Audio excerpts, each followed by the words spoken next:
Welcome to mega 9 TV.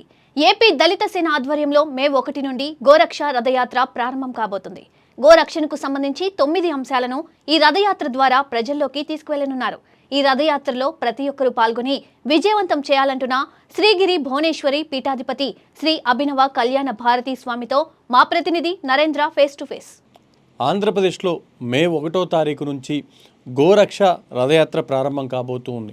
అయితే దీనికి సంబంధించి మనతో మాట్లాడేందుకు శ్రీగిరి భువనేశ్వరి పీఠాధిపతి శ్రీ శ్రీ శ్రీ అభినవ కళ్యాణ భారతి గారు ప్రస్తుతం మనతో పాటు ఉన్నారు. ఆయనకి మన విషయాలు తీసుకుని ప్రయత్నం చేద్దాం. సార్ చెప్పండి, ముఖ్యంగా ఈ రథయాత్ర ఏ విధంగా జరగబోతుంది? జై గోమాత, జై జై గోమాత.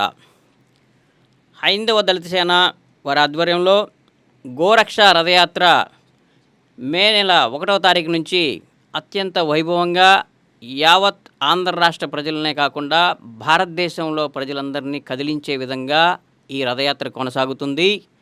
ముఖ్యంగా ఈ రథయాత్ర మన ఆంధ్ర రాష్ట్రంలో ఉన్నటువంటి 26 జిల్లాల్లో కూడా ప్రయాణం చేస్తూ ముఖ్యంగా దళితవాడలు, అటు గోశాల నిర్వహిస్తున్నటువంటి గోశాలలు, అలాగే దేవాలయాల ప్రాంతాల నుంచి అనేక ధార్మిక సంస్థలని, పూజ్య స్వామీజీలని, మఠాధిపతుల్ని, పీఠాధిపతుల్ని, ముఖ్యంగా మాతాజీలందరిని కూడా కలుపుకొని ఈ యొక్క రథయాత్ర అత్యంత వైభవంగా ఇంతకుముందు ఎన్నడూ జరగనటువంటి విశేషమైనటువంటి ఒక విధానంతో ఆంధ్ర రాష్ట్ర ప్రజలందరినీ చైతన్యం చేస్తూ ఈ యొక్క గో రథయాత్ర కొనసాగుతుంది.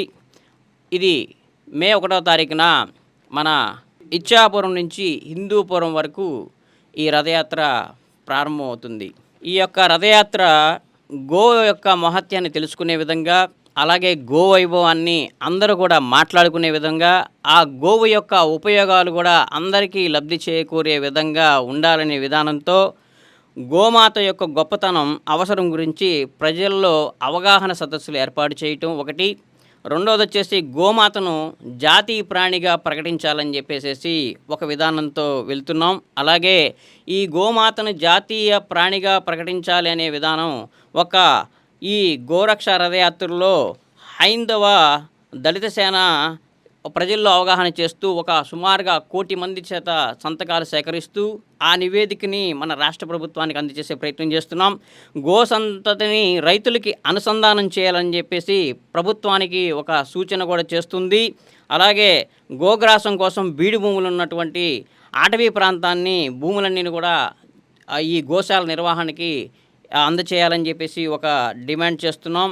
అలాగే ఇంటింటికి గో సంతతిని పెంచాలని, అలాగే ఒక గోవుకి నెలకు 1000 రూపాయలు గౌరవ వేతనం ఇచ్చి ఆ గో సంరక్షణకి అందజేసే విధానంతో ఇవ్వాలని, అలాగే రైతు భరోసా పొందుతున్న ప్రతి రైతుకు ఎకరానికి 2 గోవుల పెంపకం తప్పనిసరి చేయాలి. గో ఉత్పత్తుల తయారీ, వినియోగానికి పరిశ్రమ హోదా కల్పించి యువతకి ఉపాధి, ఉద్యోగ అవకాశాలు కూడా కల్పించాలని చెప్పేసి ఈ గో రథయాత్రలో మేమందరం ప్రభుత్వానికి వినతిపత్రం అందజేస్తాం. అలాగే గో సంతతికి ప్రతి గోవుకి కూడా ఒక ఆధార్ కార్డు తప్పనిసరి అని చెప్పేసి మేము కల్పించే విధానంతో వాటి కదలికలపై పర్యవేక్షణ ఉండేట్లుగా ఆ గోవు యొక్క విధానం, అది ఎక్కడెక్కడ తిరుగుతుంది, ఎవరి గోవు అనే విధానంతో ఒక ఆధార్ కార్డు కూడా దానికి ఏర్పాటు చేయాలని చెప్పేసి మేము కోరుతున్నాం. అలాగే గో సంతతికి ఆరోగ్య బీమాతో పాటు అన్ని సదుపాయాలతో దానికి ఒక వైద్యశాలను కూడా నిర్వర్తిస్తూ అది ఒక మొబైల్ క్లినిక్ లాగా ఉండి, ఎక్కడైతే యాక్సిడెంట్ జరిగినటువంటి గోవులు, రోడ్డు మీద తిరుగుతున్నటువంటి గోవులు కూడా చక్కగా వారందరూ కూడా పరిరక్షించే విధానంతో ఈ డిమాండ్లన్నీ కూడా రాష్ట్ర ప్రభుత్వంలో ఉన్నటువంటి ఈ 175 మంది నియోజకవర్గంలో ఉన్నటువంటి ఎమ్మెల్యేలందరికీ ఒక వినతిపత్రం అందజేసి వారి అందరూ కూడా ఈ గో వైభవాన్ని చక్కగా ఈ కేంద్ర ప్రభుత్వానికి తెలియచేసే విధానంతో మేము ఈ విధానం వారి ముందు తీసుకెళ్ళబోతున్నాం. అలాగే ముఖ్యంగా ఈ గోవధకి సంబంధించినటువంటి చట్టాలు అమల్లో కొన్ని చోట్ల లేవు. వాటిని కూడా టోల్గేట్స్ దాటే దగ్గర చక్కగా పరిరక్షించాలని చెప్పేసి మేము డిమాండ్ చేస్తున్నాం. ఇది మొత్తంగా చూసుకుంటే ఏదైతే ఈ గోరక్ష రథయాత్రకు సంబంధించి కూడా దీనికి సంబంధించిన నిర్వాహకులు పెద్ద ఎత్తున ఏర్పాట్లు చేస్తూ ఉన్నారు. గోవులను రక్షించుకునే విధంగా గోవులకు సంబంధించి పూర్తి స్థాయిలో కూడా ఈ గో రథయాత్ర జరగబోతూ ఉంది.